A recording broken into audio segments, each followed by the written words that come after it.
Le grand débrief de Smartech aujourd'hui. J'ai le grand plaisir de retrouver Henri Dagrin. Bonjour Henri, Bonjour Delphine. délégué général du SIGREF, également Pascal Malotti, directeur de la stratégie chez Valtech. Bonjour Bonjour Pascal. Delphine. Et nous avons la joie d'accueillir Laure Renoir, qui est la chef du service mobilité chez les numériques. On va pouvoir ensemble débriefer de cette keynote Apple. On va voir ce qu'il y a vraiment de nouveau et d'intéressant à retenir et puis partager nos points de vue différents. On va parler aussi dans ce débrief de Smartech, de Mistral et ASML. Bonne nouvelle européenne, s'il en est quand même. En tout cas, je vous donne déjà mon point de vue rien qu'avec ce titre. Mais on va commencer par une initiative du côté de l'Union européenne qui lance, ça y est, les tests du DSN for EU. C'est un nouveau service de DNS. Alors pour en parler, pour essayer de tout comprendre, de savoir ce qui se passe, on est connecté avec Pierre Bonis. Bonjour Pierre. Vous êtes spécialiste de la gouvernance et de la coopération internationale de l'Internet depuis 2017. Vous êtes le directeur général de l'AFNIC, qui est l'office d'enregistrement des noms de domaine en .fr et puis aussi des extensions ultramarines. Donc vous allez tout nous dire sur ce DNS for EU. Peut-être rappeler déjà le principe des résolveurs DNS pour tout le monde. Alors, les résolveurs DNS, c'est au fond comme des serveurs de cache qui vont télécharger l'ensemble des informations qui sont sur les serveurs faisant autorité sur Internet. Et c'est par eux que vous passez. En général, ces résolveurs qui sont souvent opérés par votre fournisseur d'accès à Internet. Et c'est par eux que vous passez quand vous allez essayer d'aller sur un site avec un nom de domaine.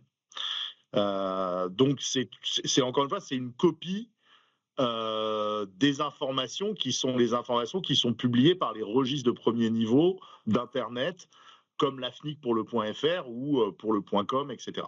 On parle d'annuaire en fait, qui permet de faire des correspondances entre les noms de domaine qu'on tape, qui sont en langage naturel pratiquement, et les adresses IP des sites internet. Alors qu'est-ce qui se passe là au niveau européen? Quelle est l'origine de cette initiative DNS for EU?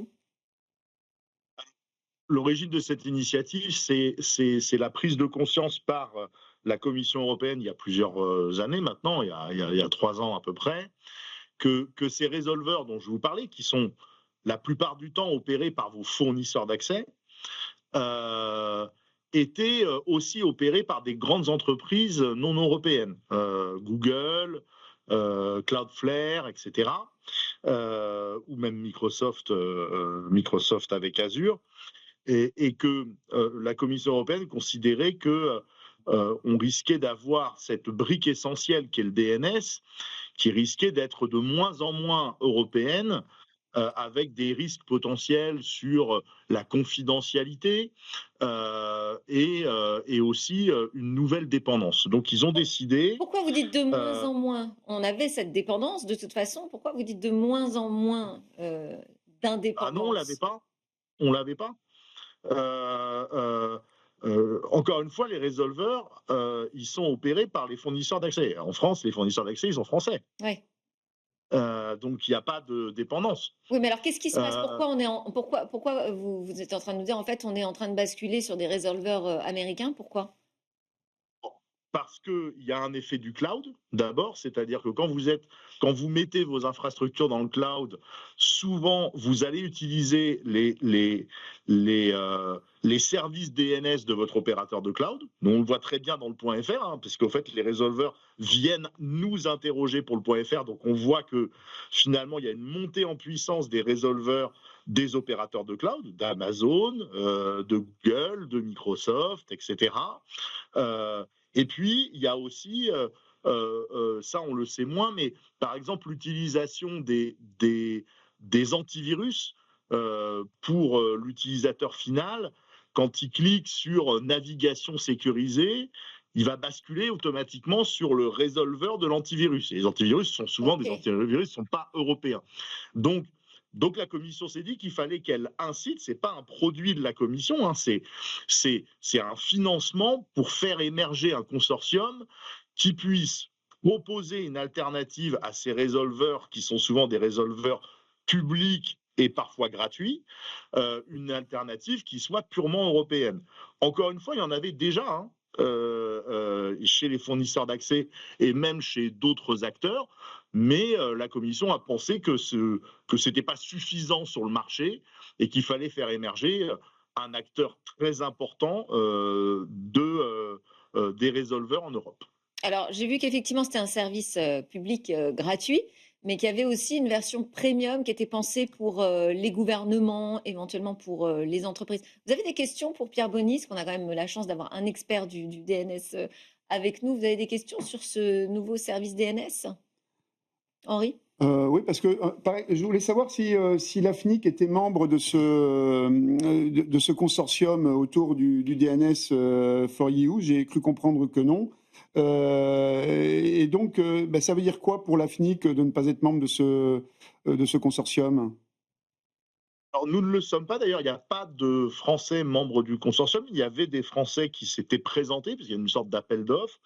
Nous, à l'AFNIC, on avait, dans une certaine mesure, facilité la constitution d'un consortium français, mais alors je ne veux pas rentrer trop dans la technique, mais un registre, ça publie des informations sur des serveurs faisant autorité. Ça n'est pas un fournisseur d'accès. On n'aime pas trop le mélange des genres, donc on sait comment ça fonctionne, mais c'est pas notre rôle d'être des deux côtés du bâton.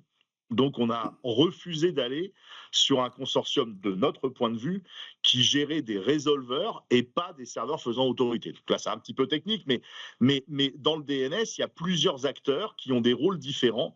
Notre rôle, c'est de publier les zones du .fr, pas de les résoudre au niveau des fournisseurs d'accès. Ça va être un moyen quand même, selon vous, d'améliorer la sécurité des connexions Internet? Ça vous semble quand même une bonne initiative? On parle par exemple d'un filtrage contre des sites corrompus. Est-ce que c'est l'équivalent d'ailleurs du filtre anti-arnaque dont on avait le projet de mise en œuvre en France aussi? Je pense que c'est la même chose. Ouais. Vous avez absolument raison. Bon, la différence, c'est que le filtre anti-arnaque, il n'a pas vraiment vu le jour, d'une part, Bon, là, il et voit le d'autre jour du part, coup au niveau européen. Bon, voilà, et d'autre part que la motivation n'est pas que celle-là pour DNS for EU.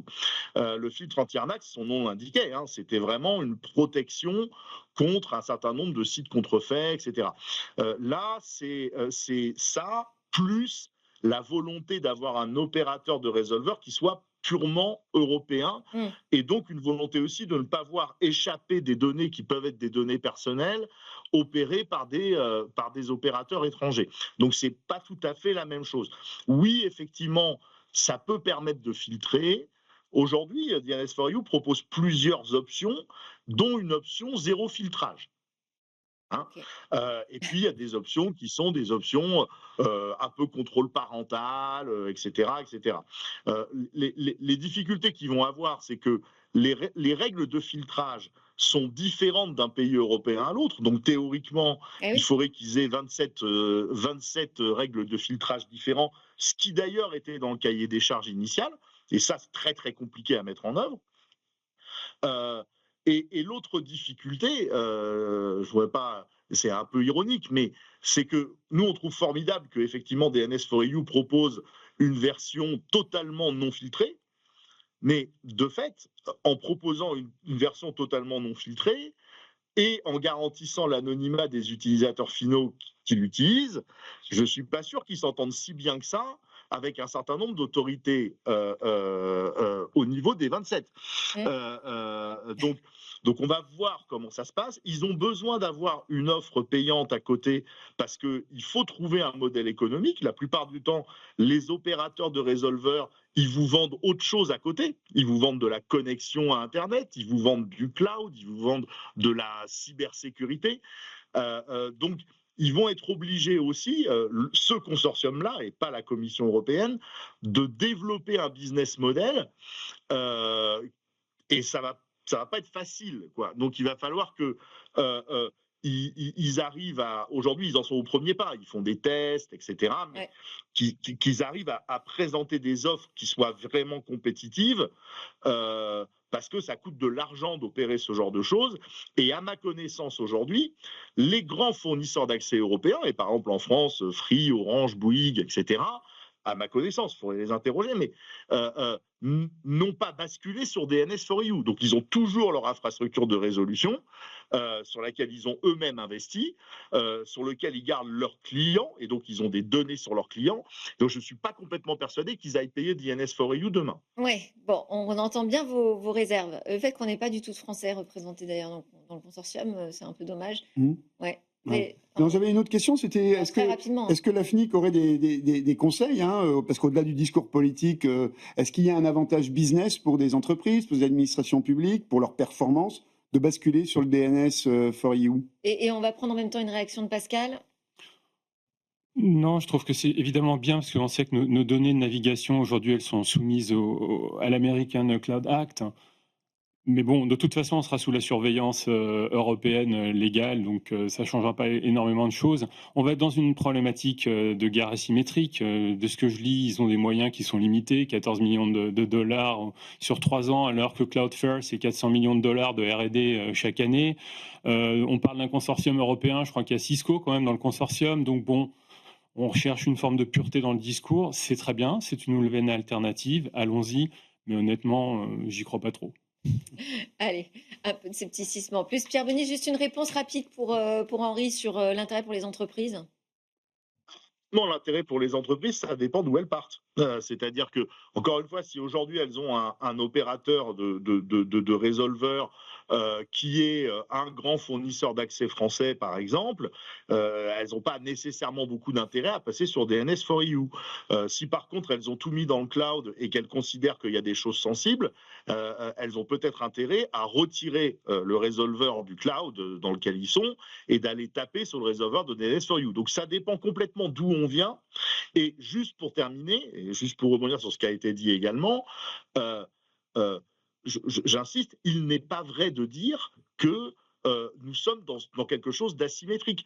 Aujourd'hui, plus de 80% des utilisateurs d'Internet dans notre pays utilisent les résolveurs de leurs fournisseurs d'accès. Les fournisseurs d'accès sont français, établis en France. Donc ça n'est pas un domaine, les noms de domaines, et on le voit par exemple avec le .fr, ça n'est pas un domaine sur lequel c'est si asymétrique que ça. Donc il ne faut pas non plus penser que la guerre est perdue comme elle semble l'être par exemple dans le cloud. Ça n'est pas du tout le même sujet et les mêmes équilibres.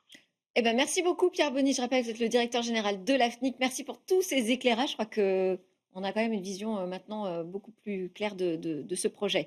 On enchaîne et on va donner la parole à Laure parce qu'on va enchaîner avec la keynote Apple. Alors quoi de vraiment neuf? C'est la question que j'ai eu envie de poser. Bon, déjà on peut dire que quand même c'était encore un très bel exercice de style, que cette keynote était placée sous le thème du design et effectivement toutes les images étaient magnifiques.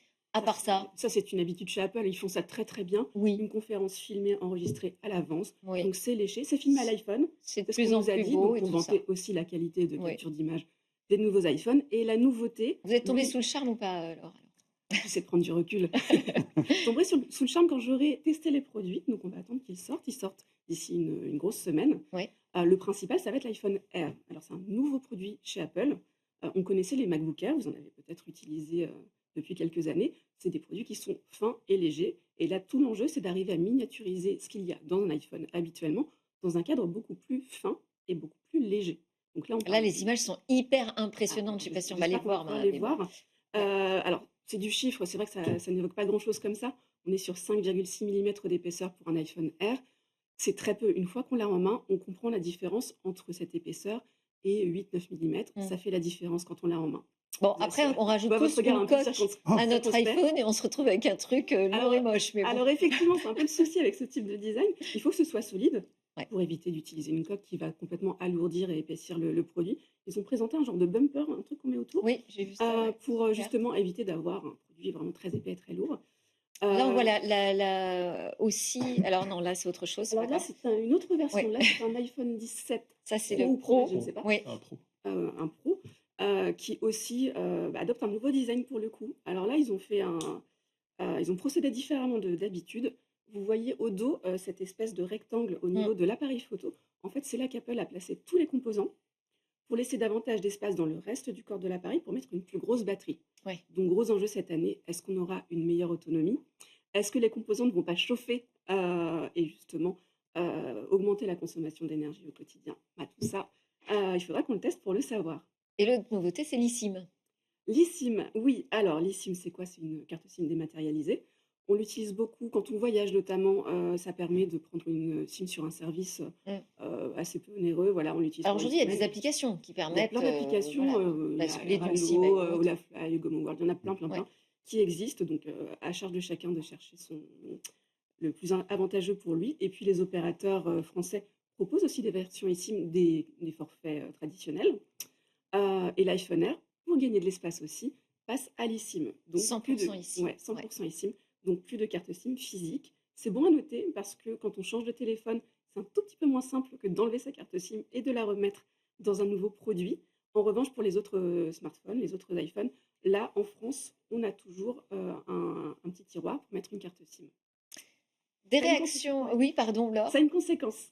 Les smartphones qui ont un chariot pour carte SIM Oui. en France et en Europe, eh bien, ils ont une batterie plus petite qu'aux États-Unis où on est en 100% eSIM sur Ah. tous les produits. C'est quand même intéressant à noter. Ah ouais, absolument, intéressant. Une réaction sur cette keynote que vous avez peut-être suivie en direct ou en décalé, je ne sais pas, Pascal? En direct, Oui, sur évidemment. mon iPhone. Oh, très bien. Non, il y a eu 2 surprises. C'est-à-dire que Avec vos AirPods. tout à fait, complètement, dans la rue en plus. Ok, donc totale victime. Complètement, assumé. Non, 2 surprises parce que tout fuite à l'avance quand on a, je crois que c'est 2 entreprises qui contribuent à la fabrication, enfin en tout cas à tous les composants qu'il y a dans un iPhone et évidemment la fabrication, l'assemblage par Foxconn. Donc 2 surprises. On ne s'attendait pas au nom, sur l'iPhone, Ouais. Air. On pensait que ce serait un 17R, donc ils ne le rattachent pas finalement à un nom, un numéro. Donc ça veut dire que son cycle de vie potentiellement va être différent comme l'iPhone SE, Mhm. on verra. Et le deuxième point, c'était la traduction simultanée sur les AirPods 3. On Oui. s'y attendait pas. Et c'est super parce que ça, pour le coup, ça va être Star Trek, hein. Alors, on a un petit Impatiente de problème tester dessus parce que, ouais, parce que ça Laure. va pas être disponible au lancement en France. Bon. Alors là, c'est vraiment très frustrant. Parmi les langues prises en charge, il y a le français, mais ça va pas fonctionner en Europe.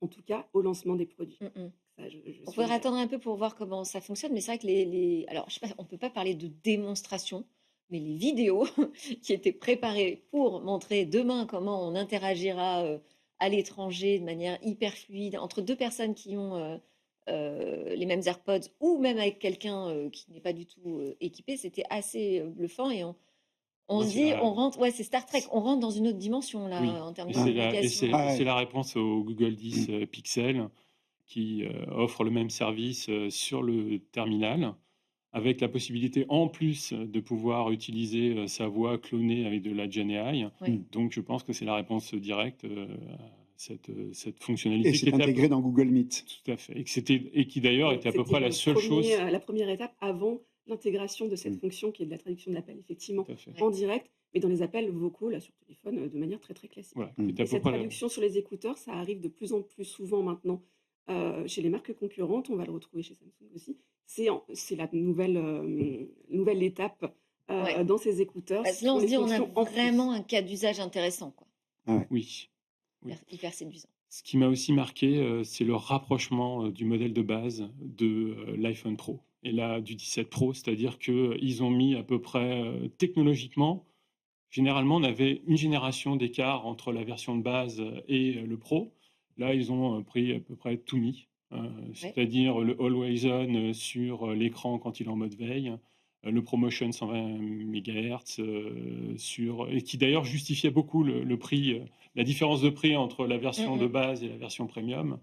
On va dire le Pro, l'Euro ProRes en termes de format d'image, le Center Stage qui permet en fait de prendre en mode portrait un selfie, mais si l'intelligence artificielle reconnaît qu'il y a plusieurs personnages, vous n'avez pas besoin de basculer votre téléphone en mode paysage, en mode portrait, vous pouvez prendre Ça grâce au a l'air aussi recadrage. Il y a très beaucoup malin. d'idées. En Ouais. fait, Apple a inauguré quelque chose d'assez nouveau, c'est un capteur carré.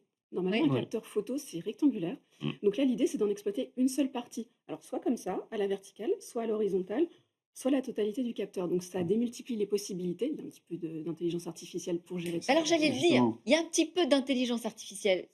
Moi, ce qui m'a frappé dans cette keynote, c'est qu'il y a un petit peu d'intelligence artificielle partout, Mm. mais il n'y a pas eu un focus Non. Eh ben oui. Apple Intelligence. Eh ben oui. Le focus, on voit que Oui. Apple Intelligence est présent dans tous les produits, hein, depuis la montre, les AirPods, les smartphones. Mais le problème de Siri n'est pas du tout résolu et il Non. reste avec ce gros caillou dans la chaussure qui aujourd'hui n'est pas du tout au niveau des chatbots conversationnels de type ChatGPT, OpenAI. Et je crois que là, il va falloir encore attendre peut-être 6, 8, 10 mois, Mars, avril. voire septembre prochain. Encore une fois, moi, la conférence des développeurs, c'est ça? Je ne classe pas, Ouais, la conférence des je ne développeurs. classe pas Siri dans la même catégorie, encore une fois, que ChatGPT. Mm. Le concurrent de Siri, c'est Alexa+. Mm. Et regardez, Alexa+, c'est aussi catastrophique que Siri.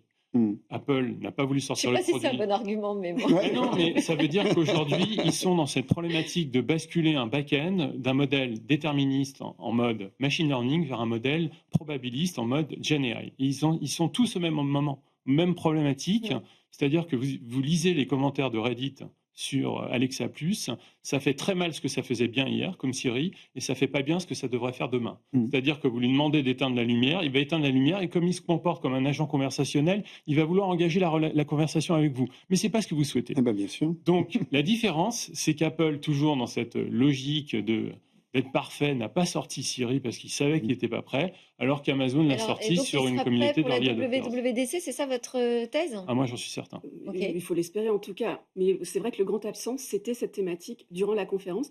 Et c'était vraiment très notable. On a d'habitude des conférences Absolument. très inspirationnelles où on va parler de fonctionnalité et Mm. d'usage. Là, on a parlé Là, on est énormément de revenu. matériel et de design un petit peu à l'ancienne, on pourrait C'est ce que dire. j'ai dit, on est revenu au keynote finalement historique avec, attention, badaboum, un super nouvel iPhone. Exactement. Est-ce qu'on ne revient pas aussi à quelque chose d'un peu élitiste, hein, parce que tout semble très très beau, tout est dans un monde idéal. Quand on entre dans une keynote Apple, on entre dans une bulle quand même On est qui n'est pas, totalement dans qui est une pas le bulle. monde Après, réel. c'est Oui, vraiment le positionnement moi, d'Apple. il y avait un autre sujet qui m'intéressait, c'était celui du rapport à l'entreprise. Alors bien sûr, la keynote de rentrée n'est jamais consacrée Très grand public, Henri, oui. et grand public. Officiel. Mais ce qui est très intéressant, c'est de voir que ça a des conséquences très importantes sur les flottes mobiles notamment et l'équipement au sein des entreprises. C'est vrai. Parce qu'on n'est plus dans une relation B2B ou B2C, mais human to human. Et ça, Ouais. c'est assez intéressant avec cette stratégie de consumérisation of IT au sein des entreprises qui est particulièrement, je trouve, notée dans cette keynote. Ok, oui. Juste On deux parce qu'on n'a choses. plus que 5 minutes pour l'autre sujet. Oui. Très bien. Non, mais la démocratie, on dit que c'est élitisme, mais en réalité, en ayant rapproché le modèle de base du pro, je pense qu'au contraire, c'est une démocratisation des usages sur une expérience premium pour l'ensemble de la communauté. Bon, en tout cas, ça fait envie, hein. Franchement, quand on voit les images, on est impatiente, Laure, que vous reveniez avec une Avec les démonstration. produits. Ah bah oui. Exactement. Alors, on va parler de notre autre sujet, c'est ASML qui va devenir l'actionnaire principal de notre pépite dans l'intelligence artificielle, à savoir Mistral. Donc, on a ce géant néerlandais des puces qui investit 1,3 milliard d'euros.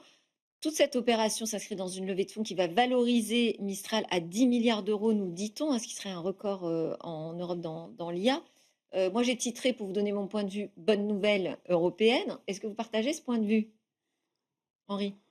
Bon, je pense que c'est une bonne nouvelle. En tous les cas, on parlait d'Apple. Il y a quelques semaines, il y avait l'éventualité, les rumeurs de rachat de Mistral AI par Apple, justement pour résoudre ces difficultés, ces retards sur l'IA. Donc, ça ne sera pas le cas. Je pense c'est plutôt une bonne nouvelle pour l'économie européenne en tant que telle. Mais ça montre quand même qu'il y a un modèle qui est assez intéressant. En fait, on a dans la chaîne de valeur, on a les deux extrémités. Et est-ce que derrière, on se dit qu'il peut y avoir ensuite une construction d'une verticale depuis les machines qui permettent de graver les processeurs les plus performants jusqu'au développement du code. Et il manque au milieu, allez, en résumant, il manque les fondeurs. En Europe, et il manque des opérateurs du cloud qui soient à l'échelle mondiale, de classe mondiale. Est-ce qu'on rajoute les deux et puis on fait une verticale? Ça aurait du sens. Ah ouais. Et je pense que ça intéresserait beaucoup de monde en Europe, en tous les cas. Laure? Oui, non, c'est vrai que ça nous rappelle que la boucle est bouclée. ASML, c'est eux qui fabriquent les machines qui permettent de fabriquer, encore une fois, les processeurs, ceux qu'on retrouve dans les iPhones notamment d'ailleurs. Ils équipent TSMC. TSMC, c'est le fondeur taïwanais qui fait les processeurs d'à peu près tout d'ailleurs. Et donc effectivement, la chaîne va de ces fabricants de machines jusqu'à l'IA qui exploite les puces qu'elle-même fabrique. Donc là, eux, ils ont vraiment un pied partout. Oui, en effet, ils ont un savoir-faire unique au monde et c'est extraordinaire puisqu'ils permettent de graver ASML. toutes les puces, ouais, ASML. Bon, alors on va le dire, hein, certains vont faire du cocorico. Merci Bruno Le Maire, hein, qui aujourd'hui est le conseiller spécial du CIO français des SML. Donc bon, voilà. Une fois qu'on a dit ça, c'est toujours le rapport de force. Je vais revenir à la guerre asymétrique. Et tout à l'heure, quand on parlait de DNS for EU, moi, c'est la viabilité de DNS for EU, c'est pas la symétrie sur les utilisateurs qui utilisent des DNS en France ou ailleurs. Là, c'est la même chose. On voit bien que 10 milliards, Anthropic vient de faire un tour de table à 13 milliards de dollars, leur valorisation est à 187 milliards de dollars, c'est-à-dire 2 fois la valorisation boursière de Starbucks. Enfin, on monte des marches, Pascal. Oui, Petit à petit, on les gravit, bien, ces marches. c'est bien, et je pense que si Qu'est-ce qu'on Mistral fait? aussi... Qu'est-ce qu'on fait? On s'arrête et puis on Non, observe? il faut continuer, Oui. mais Ah oui, d'accord, très bien. tenons quand même, On est d'accord. tenons quand même juste les ordres de grandeur. Oui. Et Ah oui, ça nous bien permettra de sûr, garder les bien pieds sûr. sur terre, de dire super, la souveraineté européenne, très bien. Mistral, c'est une très belle pépite européenne ou française. D'ailleurs, ça nous arrange de dire française, puis parfois c'est européenne. Mais regardons juste aujourd'hui ce qui se passe dans le monde. La valorisation En tout cas, on a l'impression qu'on l'ancre un peu plus en Europe, justement, cette pépite Mistral, qu'elle risquait de nous filer entre les doigts, d'être c'est un davantage très beau rapprochement stratégique. américaine que française. Aujourd'hui, on se dit, bon, Il n'y a pas ça une chance consolide. sur 1 million que Apple rachète Mistral, d'abord parce qu'il n'y en aura aucune utilité aujourd'hui par rapport au savoir-faire de Mistral.